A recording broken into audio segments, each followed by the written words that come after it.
firstandmonday.com studios in Devil Hills, North Carolina. This is the fam.com podcast, episode number 7.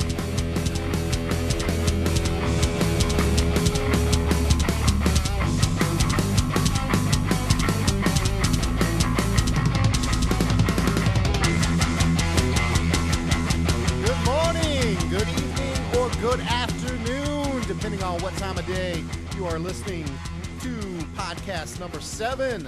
You are on First and Monday. Thanks for checking us out once again. I am your host, Bruce Harris, and we've got another great show lined up for you.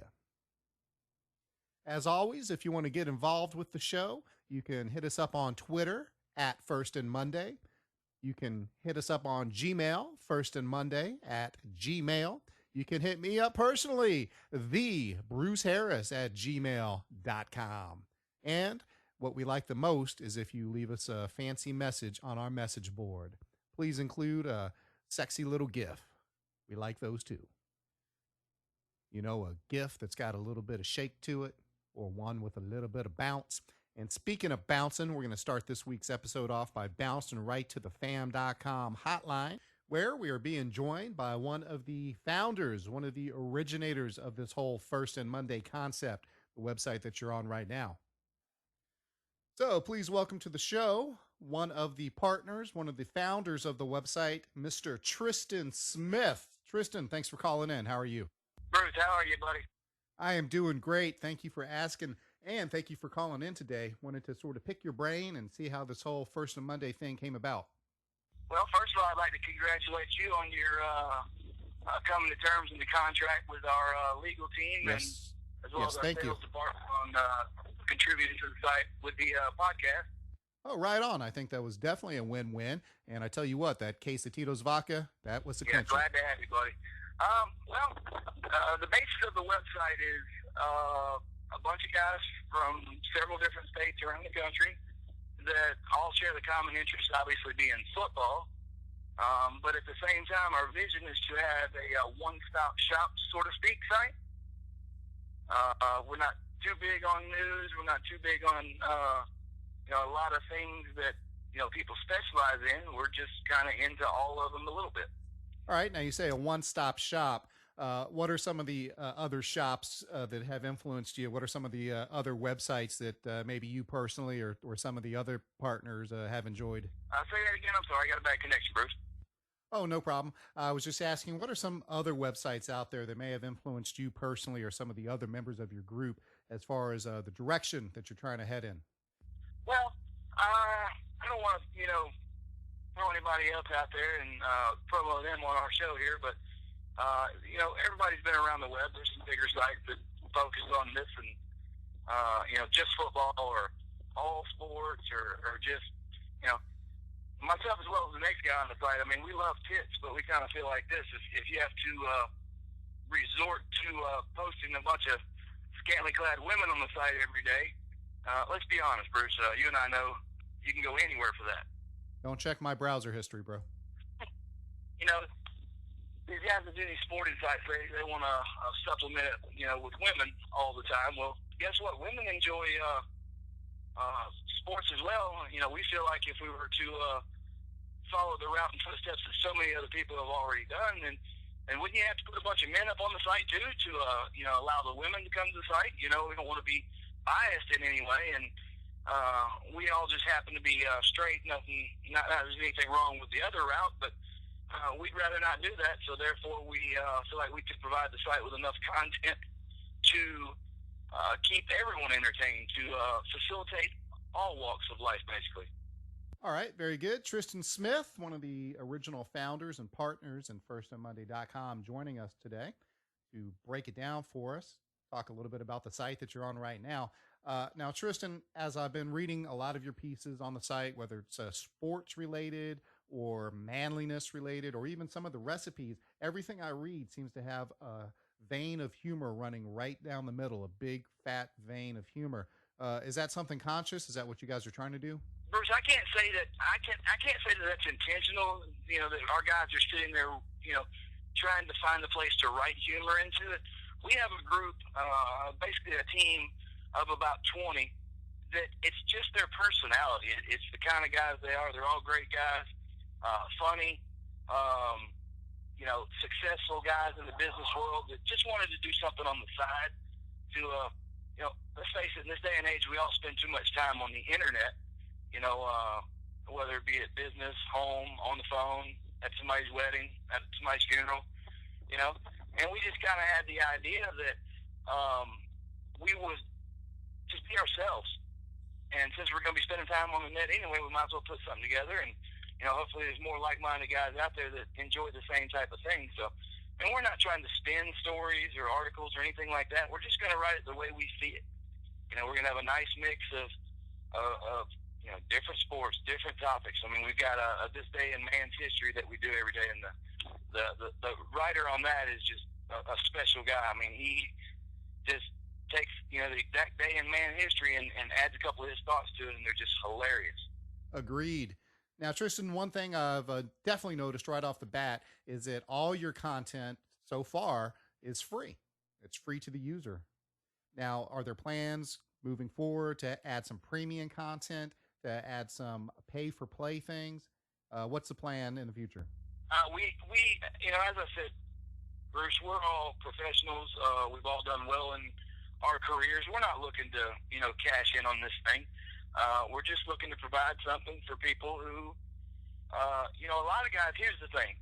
There's First and Monday, the name of the site. We really developed that concept and came up with it because, out of each one of our group, each of our, friends, where do you get this info from? Where do you get that info from?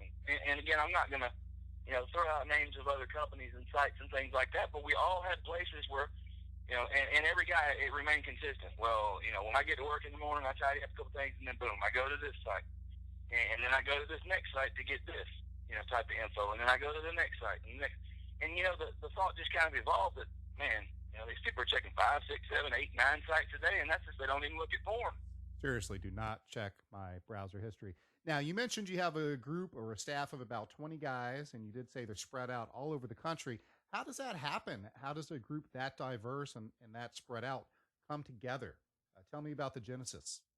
And I don't mean Phil Collins. We've had, I would say, networking. I mean, it's not some weird thing like met a bunch of guys on the internet, and said, hey, you be my buddy and this kind of thing. It's more of a, I had my friend and my friend, the next guy had 4 guys that, he went to the University of Miami with, and then, a guy out in Oregon, he's got a few guys that's actually a pretty cool story on his team, and pretty high-ranking military guys that have done some pretty cool stuff, and they have,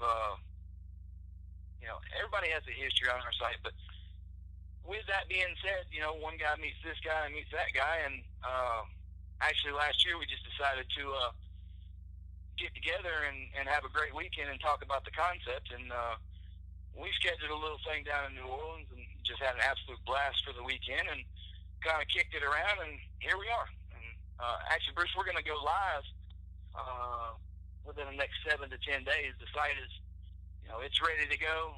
We're ready to go.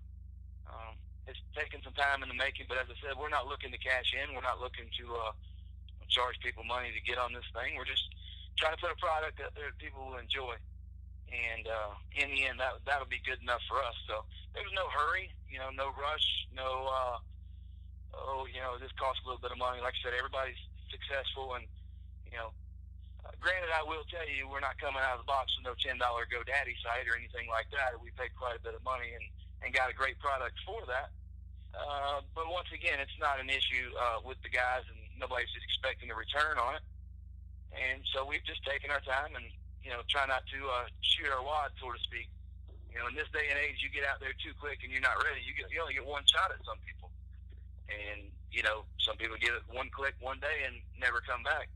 And we didn't want to see something like that happening. So we feel like we're prepared, and we're right at the end here just working out the last couple of details, and we'll be ready to go. All right, breaking news here on the podcast, episode number 7. The site's going live in the next 7 to 10 days. I can feel the excitement. My nipples are getting a little bit hard there. All right, Now, the name of the site, First and Monday, that name has always intrigued me. When I think of it, first thing that comes to mind is First and 10, like a football theme. What's the idea behind the name? You're absolutely correct, Bruce. I told you that the common bond between us all was football. We're all big football fans. And that's exactly what it is, what we all do after a long weekend of tailgating, drinking, traveling to the games, getting home late and catching, the last couple football games, and basically spending the weekends doing that this time of year. I mean, my boat personally is so dirty and nasty just from sitting inside the marina with the dust on it because it hadn't been out, in a month and a half. I mean, just bunch of serious football guys, and we all hit the office on Monday morning, back to the grind, and the concept and kind of the idea was, all right, it's first down, it's Monday, Of course, Monday, Tuesday, Wednesday, Thursday is always the drag. Friday comes, and I basically, at my corporation, just get my payroll squared away, make sure the accountants and people in that department get it done. And then I've always been one that likes to, hand the paychecks to all the employees and, kind of get on a, not a conversation, but just a personal level with them at that point in time. It gets tougher when you're with a larger corporation. But anyway, that's it. Friday's over for me. I've had all I can stand for the week. I'm going to play golf or going on the beach, just, eating lunch for a couple hours, drinking a couple of beers, and just ready to get to the house, man, and get going on Friday night. Who's playing tomorrow, what's going on, who's out, who's in, things like that, and just getting geared up. And, normally even catch part of normally a crappy college game, but I will also flip 2 or 3 times over to high school football games, whether it be local or the ESPN2 will have a game or something like that. But just so geared up for football from Friday through Sunday evening. First and Monday is kind of an indication it's first down. You got 4 days to go. And, I guess, the weekend is the end zone for us. I like it. Good stuff. All right. So to wrap this interview up, if you're looking to go live in 7 to 10 days, let's forecast. Get your crystal ball out, Tristan. 6 months or a year down the road, how will you know if you're successful? What, in your opinion, will qualify as success for this website? Well, I believe that, obviously there's analytics and all those kind of things that you can use to see the unique visitors, see the amount, to see the, comparison to total amount. And, I'll let the people that do the numbers handle all that stuff, but you can kind of see, if people are coming, if they're coming back, you can judge it that way a little bit. But, we've got a lot of areas, everything on the board, every article, every video, pretty much everything that we input to the site can be commented on, as well as we have a message board now, which we're going to upgrade it in the near future to, try to make it a little more, it's pretty user-friendly right now, but the template, the layout just isn't beautiful. It doesn't pop, so I think we're going to address that. But, people love forums, and they love a place where they can come and, they're uncensored and they can have their opinion. And, by doing that, you will see who, lays their opinion out about the site. You'll see who they said, oh, yeah, I told my buddy about it, or, oh, man, that video was great, or that story was great, and I sent the link, over here on the other forum that I go to. And things like that will be enough indicator to if people are looking at it or not. And, if it's not a huge number, that's fine. If we keep a consistent number at wherever it may be, then it's good enough. It's not that hard to work, split up amongst many people. The money wasn't an issue. Therefore, success, I guess, my honest opinion would be is success is how long we stick with it and care to do it. If you get to the point to where people are loving it and you're getting lazy and don't want to fool with it no more, well, that wouldn't be a success. All right. I think I'm picking up what you're throwing down there, but I will tell you, in all honesty, in my not so humble opinion, I don't think there's any way this thing can fail. The content you guys are providing, the angle that you're taking with it, this is going to be a huge success. Very successful, my friend. Thank you for joining us on the podcast today, Tristan Smith. Hey, Bruce, thanks a lot. And by the way, buddy, I noticed one of the guys passed the link on to you because I noticed you on the message board the other day. Haha, guilty as charged. Love me a good message board. Anyway, that was Tristan Smith, original founder and partner of the very website you're on right now, firstandmonday.com.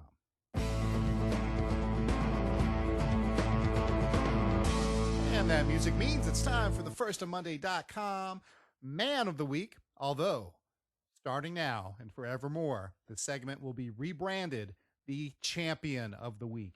If you check out the website at firstandmonday.com, you will see a tab for Champion of the Week.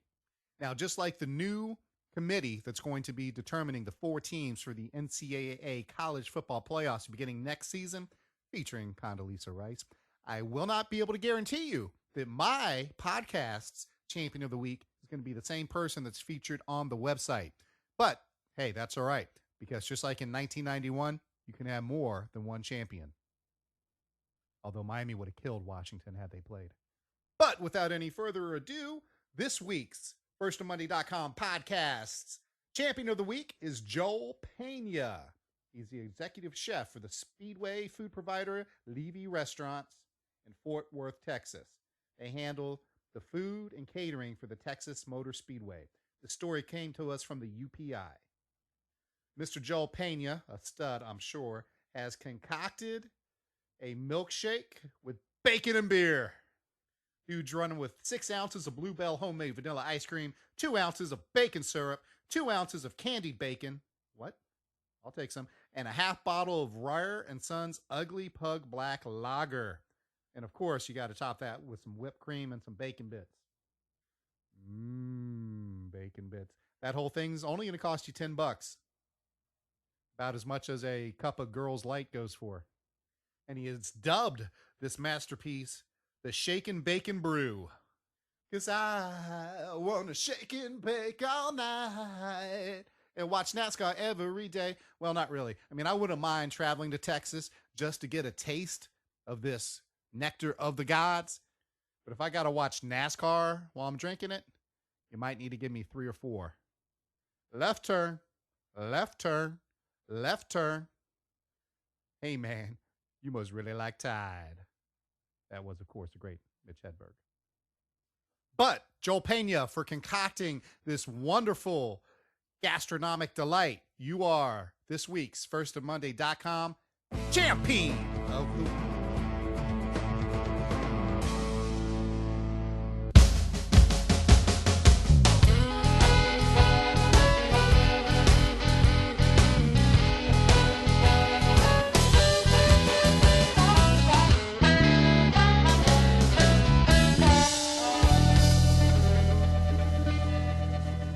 That brings us to this week's fam.com asshole of the week. Again, from the UPI. The story is out of Florida. Shocker. Dana Beach, in fact, where a Florida woman named Sade Scott. Yes, Sade, you are this week's asshole of the week. Why? Because you allegedly attacked your boyfriend, Kevin Wiggins, with a knife Sunday and didn't even admit it. All right, that's the first problem. You told the authorities that he, quote, kept walking into your knife. Where'd you get that line from? Ray Lewis? Seems Sade, or maybe it's pronounced Shady, which is even more appropriate, was pissed off at Kevin because dude's dog ate all her weed. All right, now I could see that being a reason to get a little bit aggro, but no need to stab your boyfriend. Here's all you do. You wait until the dog poops it out. You go behind him in the yard, you scoop it up, and then you smoke that. I mean, haven't you seen Cheech and Chong? Oh, you're smoking some good shit, man. For his part, Wiggins suffered small knife cuts to his face and head, and he did have one large gash across his hand. And again, Scott told deputies the reason for his injuries was that Wiggins had walked into her knife repeatedly during their argument. I mean, if my girl is mad at me and confronting me and holding a knife, there's no better way to end that argument than to repeatedly walk into the knife. Honey, baby, darling, sweetheart, love of my life, I'm sorry I called your mother fat, all right? Let me get a little closer. Ooh, stab. All right. I didn't mean to say that I was never going to. Let me get a little closer. Stab. Ooch. All right. I didn't say I was never going to their house again. Stab. Ooch. All right. But I just said maybe for once on a Sunday, I could stay home and watch the Sunday Ticket. Oh.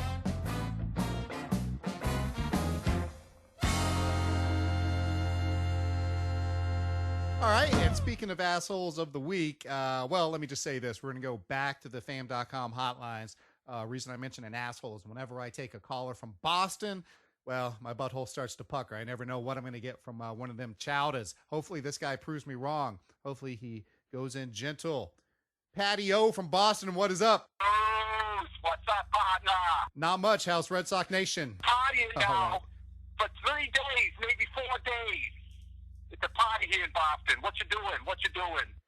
You know, just running a podcast and getting ready for some World Series action. Yeah, we've been partying since Big Poppy went yard. He went yard and just Boston just making it to the World Series once again. The Patriots, they got nothing this year, but we got our stocks. All right, so yeah, you got to be proud of the hometown, the home Beantown. Red Sox there, Red Sox Nation alive and well. What's your prediction? Sweep? I was Boston in 3. I see us taking the first 3 games by so many runs. Those bastards just running ducktail from the monster. We'll be bumping some House of Pain. Patty O calling it the series in 3. Jump up and get down in Boston. Let's go drink some J-Mo Bruce. Get some drunk Sam Adams lagers. Yeah, the Jameson, the official whiskey of Boston. Yeah, you just got to make sure you don't POAC, pass out and cry. All right, Patty O from Beantown. Thanks for your call on firstandmonday.com.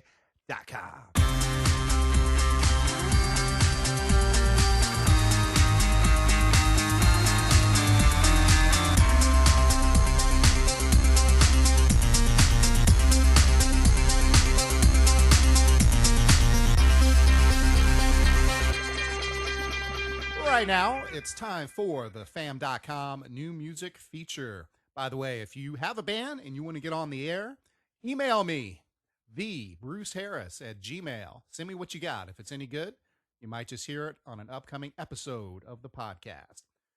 This week, we're featuring a band out of Florida. We seem to get a lot of submissions from the Sunshine State. This is a group called Like Satellites, and I just absolutely adore this track. It's called Innocent. Hello, what's your name? Where'd you come from? Where are you going? Does the absence of light in your eyes bring out the dawn? The suicide symphonies take you away from the shadows and make you believe in a silence you call God. And you say, tonight, let's take a ride. Stand with me, sing with me, moving along. Scream out the window your favorite song. Everyone knows now where you belong. I could be innocent too. Hello, what's your name? Where'd you come from?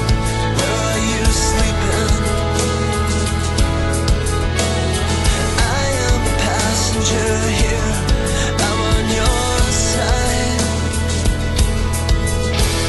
and I would give anything just to make you believe in the stars in the sky or the stars in your eyes. And you say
Satellites. Good stuff from that band out of Florida. If you want to get a hold of those guys, email me. I'll hook you up with them. Now, this is episode number 7 of the podcast. And if you've been listening to the earlier episodes, you've been graced by the presence of one of our football experts. He happens to be a former college player as well as a former high school coach. And he's excellent at breaking down some X's and O's on the podcast. So we're delighted to have him back again for the 3rd time. Please welcome back to the show, Rafe Jones. Rafe Jones! Coach, how are you? I'm doing well, Bruce. How are you? Oh, man, I am pumped up after that last song I just played by that band Like Satellites. They're from your neck of the woods down there in Florida. Anyway, man, what's been going on? Not much. Just got done eating at a local joint here called Baxter's. They have hot dog quesadillas. If you're ever in town, you got to stop by and try 'em. I love me some Baxter's, man. I've been there. They got some pretty hot waiters, too. No homo. Anyway, Coach, this week we want to talk about the offensive line as far as players and as far as position groups go. After quarterback, I think most people would agree the next most important position group on any football team is the OL. Would you agree? Absolutely. Your offensive line is your team within your team. And without a great offensive line, your team will shut down quickly. Right on. I can definitely co-sign that. Now, let's say you're an evaluator, a scout, a talent guru, whether you're looking at high school kids or college kids going to the next level. What attributes are they really looking for in offensive linemen these days? Well, they're all looking physically. They're all looking for the same 2 things. Height is important. You don't want a guy who's normally 5'10", 5'11", because they're not going to be able to hold as much weight. Arm length, you need a guy who's got long arms. That helps whenever you're pass blocking. You need somebody who's going to be thick across the chest, somebody who can hold weight but won't be fat. If you notice, over the last 10 years or so, teams have gone away from the big guys, and they want somebody who's a little more athletic playing up front. Right on. I mean, you watch NFL films from the 70s or the 80s, and all the offensive linemen had these big old beer guts, look like they could have a coronary attack at any moment on the field. Now, you mentioned height. Is there such a thing as being too tall? Well, you can be too tall, but that really only happens if you're not able to get down low. Normally, optimal height is around 6'7", but you take someone like Orlando Pace, who was 6'9", and was able to play the game at the highest level for many years. So it's all about how athletic you are and how you can use your height to its advantage. Well, any coach will tell you that the low man is always going to win a battle. So Orlando Pace, Hall of Famer, how was he able to be so successful at his height? Great knee bend, great first punch. Basically what he would do is he would fire off the ball and his first step was low. If your first step is low and you're able to get the defensive lineman up in the air, you don't have to play as low anymore. And he was great at that whenever it came to run blocking. Right on. So let's talk about the offensive line, those 5 guys, and break down them position by position. We'll assume that we've got a right-handed quarterback back there, and we'll start with the right tackle. What kind of guy are you looking for at RT? You need somebody who's athletic. He's normally going to be your second or third best lineman with a right-handed quarterback. He's got to be able to get in pass protection and block defensive ends and outside linebackers one-on-one. But he's also going to have to be able to get underneath and block down on defensive tackles. You're really looking for more of a total package at right tackle as opposed to other positions. Total package, I think that's what they used to call you when you were playing. Now, let's stick with the assumption that we've got a right-handed quarterback, and let's say he goes down during the middle of the game, and your backup's a lefty. Are they going to switch tackles from side to side, or are they just going to roll the way they are? Most teams will roll the way that they are. A lot of times you want your right tackle to be athletic enough to be able to play left tackle in a pinch anyways. There are some teams who will switch. If you have, say, a Joe Thomas outside, you're going to want him protecting your quarterback's blind side no matter what. But unless you have that outside, you're going to pretty much roll with it. Rafe Jones, breaking it down for us on the fam.com podcast. All right, let's take one step to the left. Right guard. What are you looking for there? Well, your right guard and your left guard, we can do it at the same time because they're the same player. You need maulers at that position. I want to be a mauler. They both need to be mean and aggressive. Both have to be athletic enough to pull, but you're not going to be putting them in too many one-on-one spots outside. So they can carry a bit more weight. They can be a little bit shorter. But as long as they can line up and knock a defensive tackle off the ball, that's really all you're looking for. Knock his dick right in the dirt, I say. All right, let's talk about pulling guards. Are teams still utilizing that in the running game these days? Yes, they are. Teams still pull their guards primarily. You'll occasionally see a center or a tackle. But that is the one thing where guards have to be athletic. They have to be able to get from point A to point B. And it's probably the hardest part of playing guard.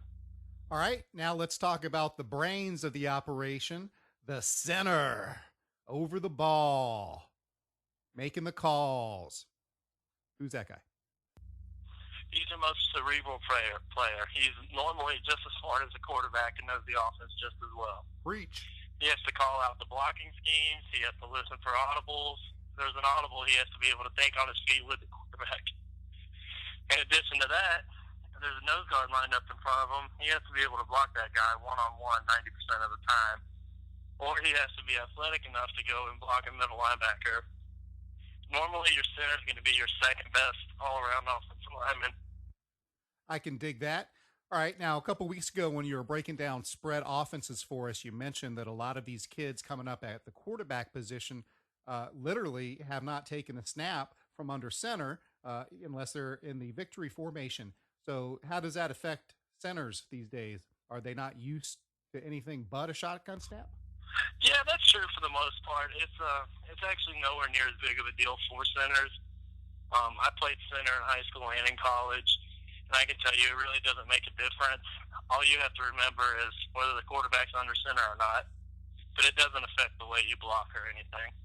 Now, I notice as I'm watching some ball, particularly in the NFL, but also in college, it seems to be really important during the pre-snap read for the offense to recognize the mic to determine who's the mic linebacker on the defense. Why is that such a big deal? And isn't it obvious who's playing middle linebacker? Well, it's not simply because you don't know what the offense is doing. If the offense is rolling out, then they might set the mic as a player who isn't directly over the center, and everybody else on the offense needs to know who they're going to be keying off of. You always count away from the mic, and you always key off of him. So that's why every play you have to know who the offense is considering the mic for that given play. And that's why we have you on the podcast to break it down for us. Rafe Jones, a rock star of the chalkboard. All right, now speaking of rock stars, we have one guy left, the left tackle. Well, your left tackle, he really has to be an athlete. There's no other way to put it. You look at the Luke Jokels of the world. They're 6'7", 6'8". They weigh 310, but they're still running in the high 4.8s. They're guys that can block a Mario Williams or a Cameron Wake one-on-one, and they still have to be able to run block. It is important. You got to be able to take defensive tackles every now and then, and you have to be athletic enough to climb up to the next level and block linebackers, but you have to have somebody who can protect the quarterback by himself on the quarterback's blind side. Ah, yes, The Blind Side, a film featuring that dude, Sandy Bullock. Is she a man or what? She sounds hideous. That's because she's a man. All right, now let's talk about the game within the game.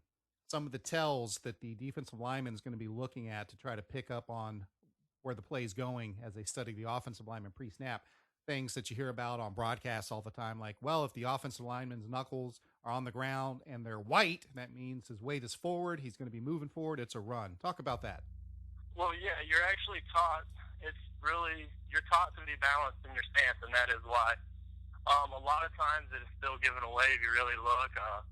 On run plays, there's a lot of linemen, especially in college and in high school, they'll put their weight out on their hands, and you'll see the white in their knuckles, and you'll know it's coming, or they'll be leaned way back. So it is something you have to watch out for. NFL offensive linemen don't really give it away. They're very balanced. They stay pretty much with all their weight centered throughout their body.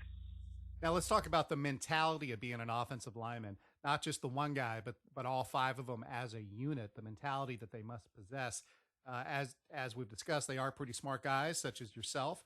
And well, let me ask the question this way: what separates an offensive lineman from a defensive lineman? Well, physically, there's normally not much between the two. They're both the big guys on the field. They average around the same size. Offensive linemen might be slightly taller, but that's about it.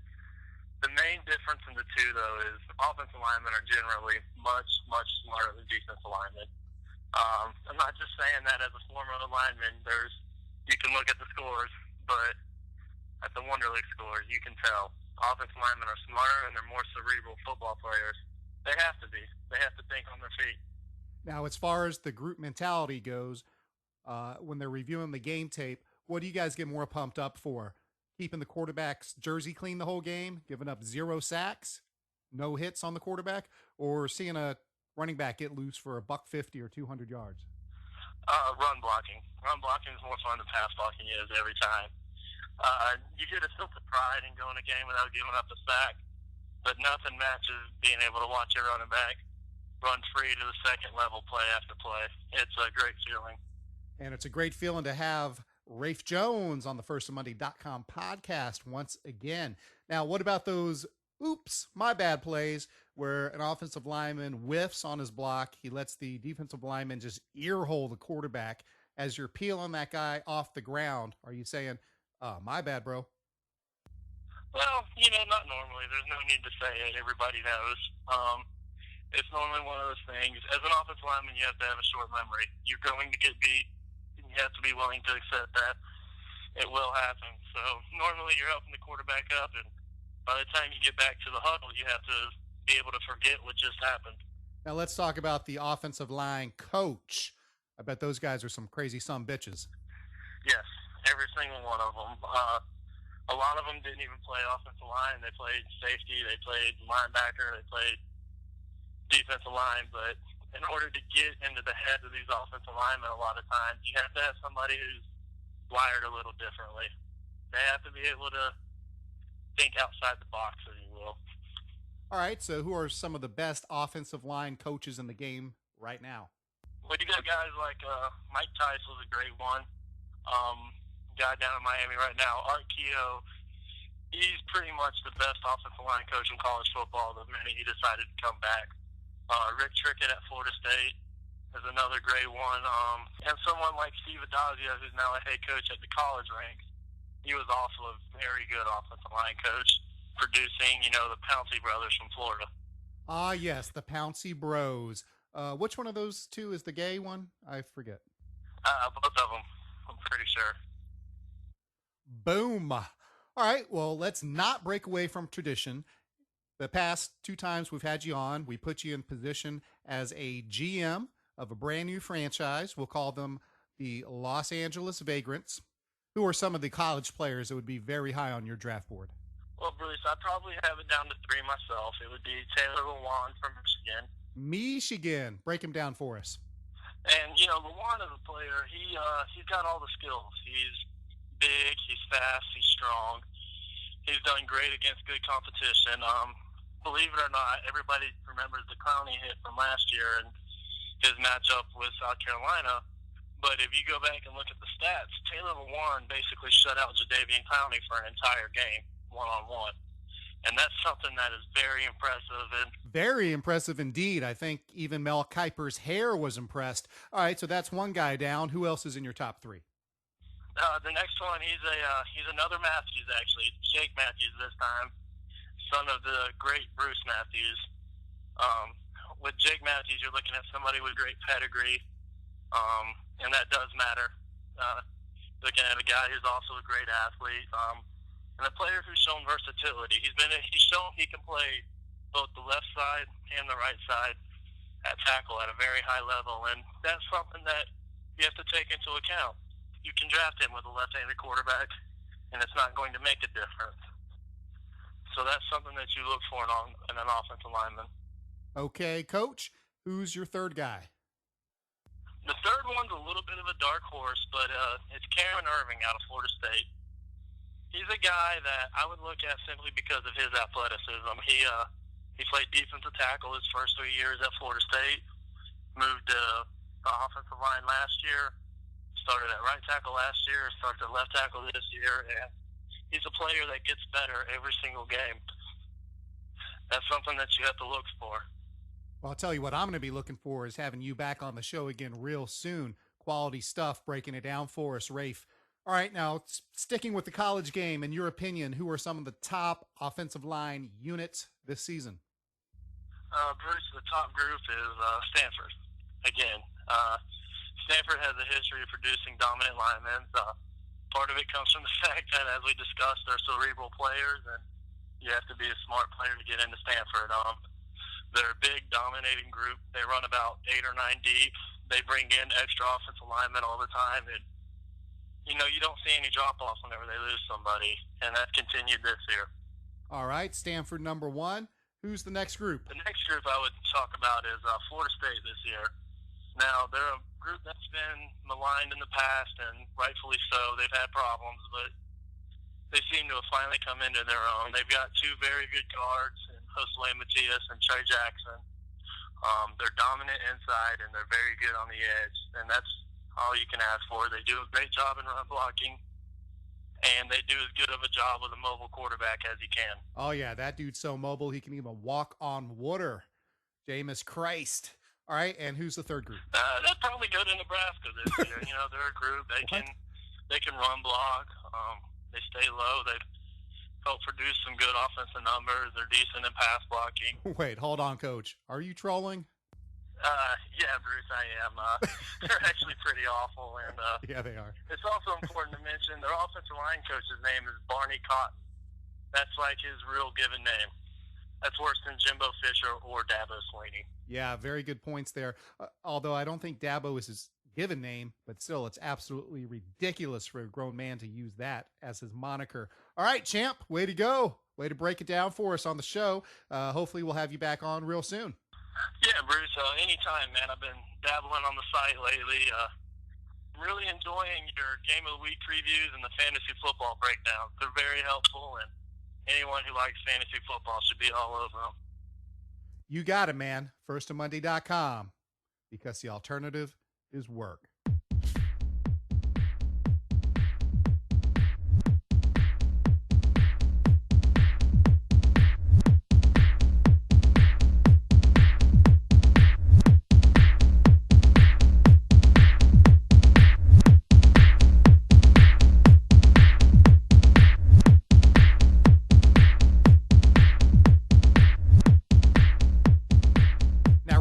Several media outlets were reporting a story about a Florida man who walked into a store there at the mall, Lens Crafters, and threw out his fiance's ashes. Now, no one knew what the substance was until the bomb squad came in and investigated it and all that. But it struck me as rather odd that the dude would choose a Lens Crafters out of all the different stores in the mall to dump his dead girlfriend's ashes. I did a little research, and it turns out this is actually a growing phenomenon, and there's actually a group that's dedicated to this. Well, let me call it a fetish. And joining us today on the podcast is a member of the Florida Ash Protectors, or FAP, as they like to be called, Mr. Dwayne Clemens. How are you, sir? I'm doing very well, Bruce. I appreciate you having me on your show here. And I'm a pretty big fan of your website there at First and Goal. First and Monday. First and Monday. Okay, so can you tell us about your group? Yes, sir. I'm actually the vice president of our Jacksonville chapter. Goddamn, Jackson's a shithole. We're a group of men, and we take pride in being able to honor the dying wishes of a terminally ill woman, and our main mission is to leave their ashes where they desired, trying to fulfill their final deathbed wishes, as it were. Now, this last woman wanted her ashes spread at a Lens Crafters? Well, Bruce, I'm not actually sure about the particulars of that scene. We have reached out to our Tampa Bay chapter, and we are trying to get a little bit more information on that one. But it's not surprising to me, as the mall is a very popular destination, a very popular choice for some of these ladies. for their final resting spot. Yeah, but a lens crafter seems odd. Yes, sir. I agree. We've never had any of our members been asked to take a woman's ashes to a lens crafters. It's much more common for Bed Bath and Beyond, your Victoria's Secret, your Hot Topic. If there's if there's a coffee shop, a Starbucks or something in the mall, a lot of ladies like that too. All right, now, how do you find your members? What happens? A guy finds out that the love of his life is now terminally ill, and somehow he finds your support group. Is that how it works? Well, yes, that has happened before, where a feller finds out that the love of his life is going to pass away, and through different networks he finds out about us. But what's more common is that these men find us first, and then we help them match them up with the dying woman. We offer some support on how to find these. All right, and how do you do that exactly? Well, there's various websites out there, as I'm sure you're aware of. There's nohopeforacure.com. You got your stage4.org, 6weekstolive.com. There's another one called I Need a Wig and a Man.tv. And, of course, everyone's heard of Plenty of Fish, Just Not Much Time.com. Okay, I'm not even sure what that means. Now, to be honest with you, Dwayne Clemens, member of the Florida Ash Protectors, or FAP, as they like to be called. To be honest with you, Dwayne, this whole thing sounds really morbid, even a little sick. What kind of pleasure do you guys derive from this whole thing? Well, as the Florida Ash Protectors, and Dwayne, if I could be candid here, it doesn't sound like you're doing a great job of protecting these ashes if you're just throwing them around willy-nilly at the mall. Well, yeah, we protect them in our mind, Bruce. We keep them protected in our minds. All right, Dwayne. Well, you be honest with me. At the end of the day, what are you sickos getting out of this whole thing? Yeah, what our members really take pride in, as I said, and what they really enjoy and really get off on is the thought of just honoring a dying woman's wishes, spreading her ashes where she so chose, and fulfilling, giving a woman what she wants that way. Giving her what she needs, what she wants, giving her what she, really likes to have that way. So that's basically. All right. That's what we're all about. I think I've heard just about enough of that. All right, we're going to have to cut this dude loose. And that's just about going to wrap it up for this week's episode of FirstOfMonday.com's podcast, episode number 7.